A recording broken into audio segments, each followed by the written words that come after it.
बिस्मिल्लाहिर्रहमानिर्रहीम अस्सलाम वालेकुम। डियर स्टूडेंट्स, फॉर लूप का लेक्चर नंबर 4 स्टार्ट करते हैं। आज हम एक्टिविटी नंबर 3 परफॉर्म करेंगे। यहाँ लिखा है take input from the user which determines the height of the diamond and prints a hollow diamond. यानी हमने यूज़र से हाइट की इनपुट लेनी है और उसी हाइट के अकॉर्डिंगली हमने एक हॉलो डायमंड प्रिंट करना है। हॉलो डायमंड का मतलब क्या है कि वो अंदर से एम्प्टी या खाली होगा, जिस तरह यहाँ पे इस शेप में आपको दिखाई भी दे रहा है। अब पहले मरहले में मैं एक ऐसा हॉलो डायमंड आपको ड्रॉ करके दिखाऊंगा जिसकी हाइट जो है वो फिक्स है, यानी 5 है। और हाइट 5 का मतलब क्या होता है ज़रा आप देख लें। इस डायमंड के अंदर आप काउंटिंग करें रोज की, तो 1 2 3 4 5। तो बेस लाइन या बॉटम, ये सेंट्रल लाइन तक आप दे सकते हैं 5 लाइनें हैं।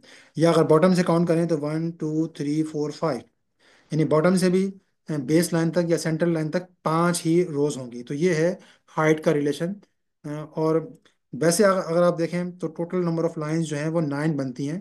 यानी कि अगर ये सेंट्रल लाइन है तो इससे पहले 4 लाइनें हैं और इसके बाद भी 4 लाइनें हैं।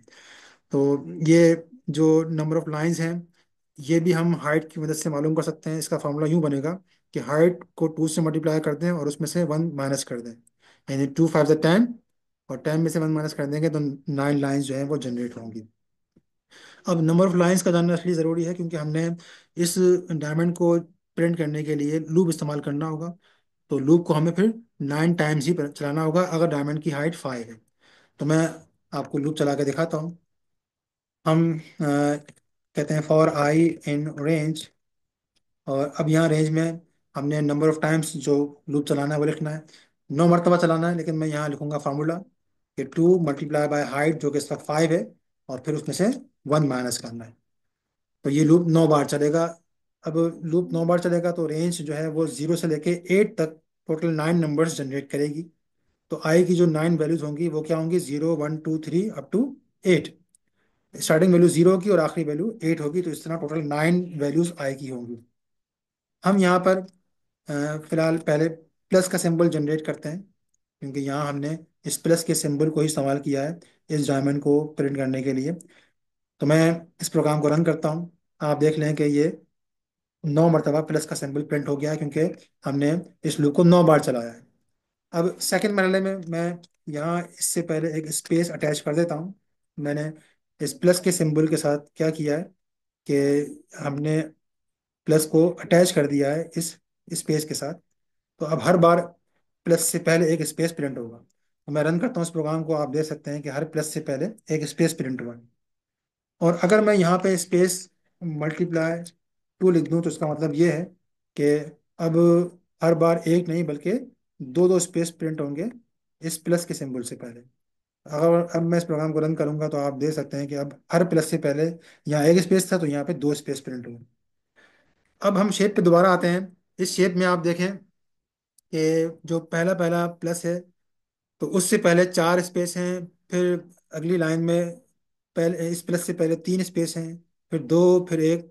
और जो सेंट्रल लाइन है, बेस लाइन है, उसके प्लस से पहले एक भी स्पेस नहीं है। तो हमने 4 3 2 1 और फिर 0, इस ऑर्डर में हमने स्पेस जनरेट करने हैं। अभी हम यहाँ पर हर बार सिर्फ दो ही स्पेस या एक ही स्पेस प्रिंट कर रहे थे, तो हमने यहाँ पे एक फार्मूला इस्तेमाल करना होगा। इस फार्मूले को मैं इस ब्रैकेट में इस्तेमाल करूंगा। अब हमने पहले 4 स्पेस प्रिंट करने हैं, तो मैं 4 स्पेस प्रिंट करने के लिए फार्मूला कुछ यूँ लिखता हूँ कि हाइट -i -1। ये हो गया हमारा फार्मूला। अब देखें ज़रा, जब लूप फर्स्ट टाइम चलेगा आई की वैल्यू 0 होगी, तो 5 - 0 का मतलब 5, और 5 - 1 का आंसर 4 आ जाएगा, तो 4 स्पेस जनरेट होंगे। तो देख लिया, ये पहली लाइन जो है वो 4 स्पेस जनरेट हुए हैं। ठीक है, जब आई की वैल्यू 0 है।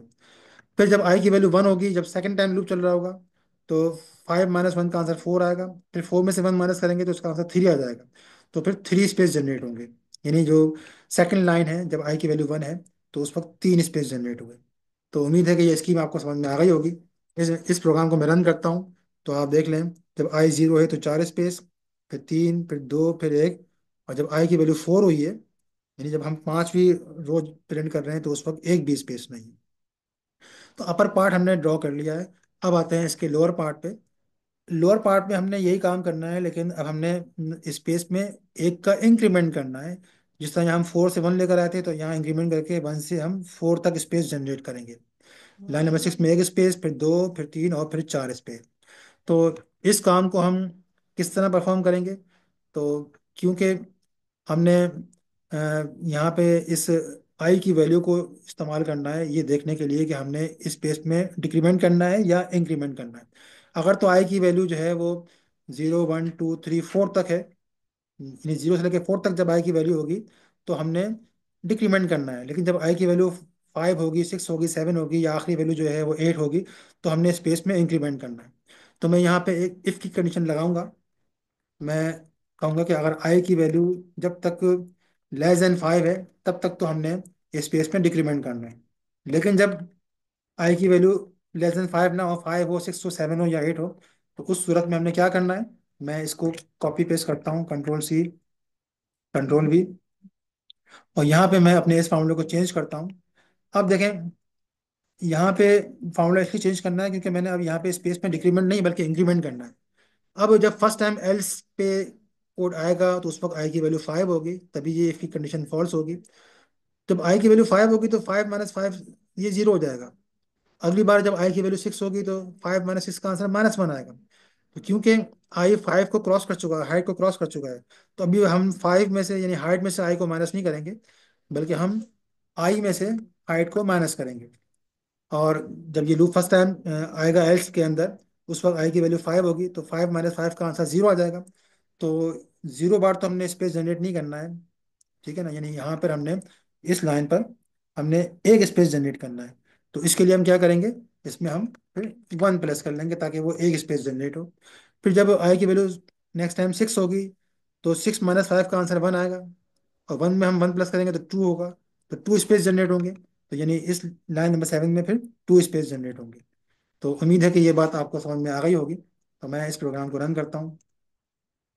तो देख लें कि ये हमने लेफ्ट पार्ट ऑफ डायमंड जो है सक्सेसफुली जनरेट कर लिया है। और अब आते हैं इस डायमंड के राइट पार्ट पे। अब इस पार्ट के लिए हमें फिर से एक और प्लस का सिंबल भी प्रिंट करना होगा, ठीक है ना? हमें हर लाइन में दो प्लस के सिंबल चाहिए। तो मैं फिर कोड में चेंजिंग करता हूँ, और मैं यहाँ पहले एक स्पेस और फिर एक प्लस का सिंबल प्रिंट करवाता हूँ। वही काम मैं यहाँ करता हूँ कि पहले एक सिंगल स्पेस और फिर एक प्लस का सिंबल।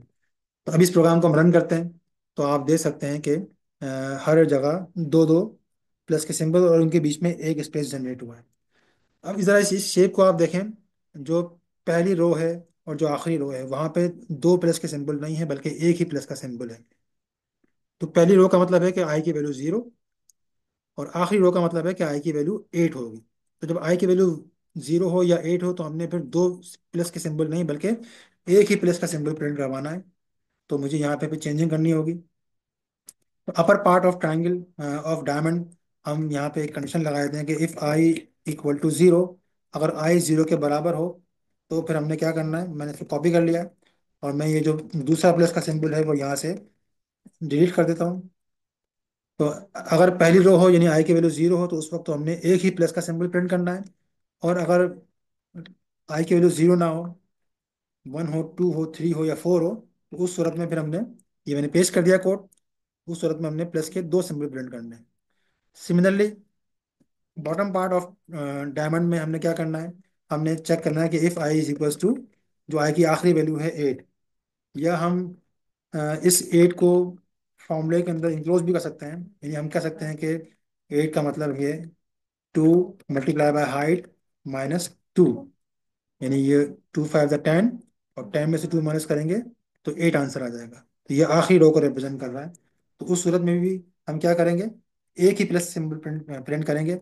मैं इसको तो कॉपी करता हूँ और यहाँ पेस्ट कर देता हूँ, और फिर ये जो सेकंड प्लस का सिंबल है इसको मैं इरेज कर देता हूँ। तो आई की वैल्यू अगर 8 होगी तो हमने एक ही प्लस का सिंबल जनरेट करना है। और अगर आई की वैल्यू 8 ना हो, 7 हो, 6 हो, या 5 हो, तो उस सूरत में हमने दो प्लस के सिंबल प्रिंट करने हैं। तो उम्मीद है ये बात आपको समझ में आ गई होगी। अब मैं कोड को रन करता हूँ, तो आप देख लेंगे कि जो पहली पहली रो है वहाँ एक ही प्लस का सिंबल है, और इसी तरीके से आखिरी रो के अंदर भी प्लस का एक ही सिंबल है। अब दोबारा शेप पे आते हैं। अब यहाँ देखें कि सेकंड रो में इन दो प्लस के बीच में एक ही स्पेस है। थर्ड रो में इन दो प्लस के बीच में तीन स्पेस हैं। फोर्थ रो में ये नंबर ऑफ स्पेस जो है 5 हो गए। और जो पांचवी और सेंट्रल रो है इसमें नंबर ऑफ स्पेस जो है वो 7 हो गए। तो 1 3 5 7 यानी दो दो का इंक्रीमेंट हो रहा है स्पेस के अंदर। 1 से स्टार्ट हुए हैं और 7 तक गए। तो मैं इसको यहाँ इम्प्लीमेंट करता हूँ। मैं स्पेस का काउंटर इस्तेमाल करता हूँ जिसको मैं फिलहाल वैल्यू 1 दे रहा हूँ अभी। और मैं फिर कहता हूँ कि ये जो स्पेस प्रिंट कर रहे हैं ये कितनी बार स्पेस प्रिंट हो, जो भी स्पेस काउंट की वैल्यू है। ठीक है, ये काम मैं फिर यहाँ करूँगा। मैं लिखता हूँ यहाँ पर कि स्पेस कितने प्रिंट हो, जो भी स्पेस काउंट की वैल्यू हो। तो स्पेस काउंट की वैल्यू है 1 होगी तो फिर एक ही स्पेस प्रिंट होगा। ठीक है, ये ज़रा आप देख लें, एक ही स्पेस प्रिंट हुआ है। ठीक है। और हमने क्योंकि स्पेस काउंट को इस्तेमाल इसलिए किया है कि हम हर हर बार different number of space generate करें। यानी मैं यहाँ पे स्पेस काउंट में अब हर बार 2 का इंक्रीमेंट कर रहा हूँ। स्पेस काउंट में 2 प्लस कर रहे हैं हर आइट्रेशन के अंदर। फर्स्ट टाइम स्पेस काउंट 1 है तो एक ही स्पेस प्रिंट होगा। लेकिन फिर स्पेस में 2 का इजाफा हो जाएगा तो स्पेस काउंट की वैल्यू 3 हो जाएगी। तो नेक्स्ट टाइम जब ये प्रिंट की स्टेटमेंट एग्जीक्यूट होगी तो फिर 3 स्पेस प्रिंट होंगे प्लस से पहले। फिर स्पेस काउंट में 2 का इंक्रीमेंट हो जाएगा, स्पेस काउंट 5 हो जाएगा। फिर जब नेक्स्ट टाइम लूप चलेगा तो फिर 5 स्पेस प्रिंट होंगे, फिर 7 स्पेस प्रिंट होंगे। ठीक है ना। तो इसको ज़रा आप देख लें, मैं इस प्रोग्राम को रन करता हूँ। तो आप लोगों ने देखा कि एक स्पेस, फिर 3, फिर 5, फिर 7। तो अपर पार्ट हमने इस तरह से कवर कर लिया। अब आते हैं इसके लोअर पार्ट पे। लोअर पार्ट पे हमने क्या करना है कि अब यहाँ पे आप देखें कि स्पेस में दोबारा से डिक्रीमेंट होगा। यहाँ 7 स्पेस हैं तो यहाँ पे 1 2 3 4 5 5 स्पेस हो गए। फिर लाइन नंबर 7 में 3 स्पेस और लाइन नंबर 8 में 1 स्पेस। यानी हमने यहाँ पे जिस तरह 2 का इंक्रीमेंट किया था तो अब यहाँ पे बॉटम पार्ट में हम 2 का डिक्रीमेंट करेंगे। तो मैं कोड में ये इम्प्लीमेंट कर देता हूँ कि स्पेस काउंट के अंदर हर आइट्रेशन के अंदर 2 का डिक्रीमेंट 2 माइनस कर देंगे। ठीक है। तो अब इस प्रोग्राम को हम फिर रन करके देखते हैं। अभी आप देखें कि यहाँ 1 3 5 7 स्पेस हैं। अब इस जगह पे स्पेस कम होने चाहिए थे, 5 होने चाहिए थे, लेकिन यहाँ भी अभी तक 7 ही स्पेस है। यहाँ अभी तक 7 स्पेस क्यों है? यहाँ तो 5 हो गए, यहाँ 3 हो गए, लेकिन यहाँ 7 स्पेस क्यों है? इसको ज़रा आप गौर करें। जब ये प्रिंट की स्टेटमेंट उस वक्त एग्जीक्यूट हुई थी जब स्पेस काउंट 7 था, तो फिर स्पेस काउंट में 2 का इंक्रीमेंट हुआ था, स्पेस काउंट 9 हो गया था। ठीक है। फिर हम जब नेक्स्ट टाइम लूप चला था तो फिर हम एल्स पार्ट पे आए थे। एल्स पार्ट में आए थे तो स्पेस काउंट में वैल्यू 9 थी, तो 9 में 2 का डिक्रीमेंट करेंगे तो स्पेस काउंट में 7 आ जाएगा। तो यही वजह है कि 7 स्पेस प्रिंट हुए दोबारा से 7 स्पेस प्रिंट हुए। तो इस गड़बड़ को ठीक करने के लिए हमें यहाँ थोड़ी एडजस्टमेंट करनी होगी। एक काम तो हम ये करते हैं कि स्पेस काउंट में हम पहले इंक्रीमेंट करते हैं बाद में प्रिंट करते हैं। जिस तरह हमने यहाँ स्पेस काउंट में पहले डिक्रीमेंट किया है बाद में प्रिंट किया है, तो वही काम हमने यहाँ किया है, स्पेस काउंट में पहले इंक्रीमेंट बाद में प्रिंट। अब स्पेस काउंट 1 है तो जब हम इंक्रीमेंट करेंगे तो स्पेस काउंट 3 हो जाएगा। तो शुरू में 3 स्पेस आ जाएंगे। तो उसको टैकल करने के लिए मैं यहाँ पे इसकी स्टार्टिंग वैल्यू -1 कर देता हूँ, ताकि जब -1 में +2 करेंगे तो उसका आंसर 1 ही आए। यानी पहली पहली बार एक ही स्पेस जनरेट हो, 3 स्पेस जनरेट ना हो। तो अब इस प्रोग्राम को हम रन करते हैं। अब इसने बिल्कुल परफेक्ट हॉलो डायमंड की शेप जनरेट की है। तो उम्मीद है कि हमने स्टेप बाय स्टेप इस प्रोग्राम को बनाया है और आप इन तमाम चीज़ों को समझ चुके होंगे। हमने अभी तो ये फिक्स हाइट वाला यानी 5 हाइट वाला डायमंड बनाया है, लेकिन अब मैं इस हाइट की वैल्यू 5 को एक वेरिएबल से रिप्लेस कर देता हूँ। वेरिएबल की वैल्यू मैं इनपुट लूंगा, तो जो भी इनपुट होगी उस हिसाब से ये कोड ऑटोमेटिकली एडजस्ट हो जाएगा। तो मैं हाइट की इनपुट लेता हूँ with the help of evaluate and input function, enter the height of the diamond। और उसके बाद जहाँ जहाँ 5 लिखा हुआ है उस 5 को हम रिप्लेस कर देते हैं हाइट से। तो इस काम के लिए मैं रिप्लेस का फीचर इस्तेमाल करूँगा और जहाँ जहाँ 5 लिखा हो उसको रिप्लेस कर दूंगा हाइट से। तो मैं रिप्लेस ऑल पे क्लिक करता हूँ तो आप देख सकते हैं कि जहाँ जहाँ हमने 5 इस्तेमाल किया था वो हाइट से रिप्लेस हो गया है। तो अब मैं इस प्रोग्राम को एक बार और रन करता हूँ। ये मैंने रन किया और अब की बार मैं इसकी हाइट 9 देता हूँ। तो आप देख लें 1 2 3 4 5 6 7 8 9। ये 9 हाइट वाला डायमंड ड्रॉ हो गया। अब मैं इसको एक बार और चलाऊंगा, और अब की बार मैं एक इवन नंबर इसकी हाइट देता हूँ 4। तो देख लें, 1 2 3 4 हाइट वाला डायमंड है। तो ये था स्टूडेंट्स कोड। उम्मीद है ये कोड, बहुत सिंपल सा कोड, आपको समझ में आ गया होगा। और अब आते हैं आज के होमवर्क पे। ये हॉलो ट्रायंगल हैं, ये आपने जनरेट करने हैं। और पिछली वीडियो में आपने ये ट्रायंगल जनरेट किए थे, लेकिन वो हॉलो नहीं थे। लेकिन अभी आपने ये हॉलो ट्रायंगल जनरेट करने हैं। और इस दौरान कोई प्रॉब्लम हो तो आप कमेंट्स में मुझसे पूछ सकते हैं। अल्लाह हाफिज़।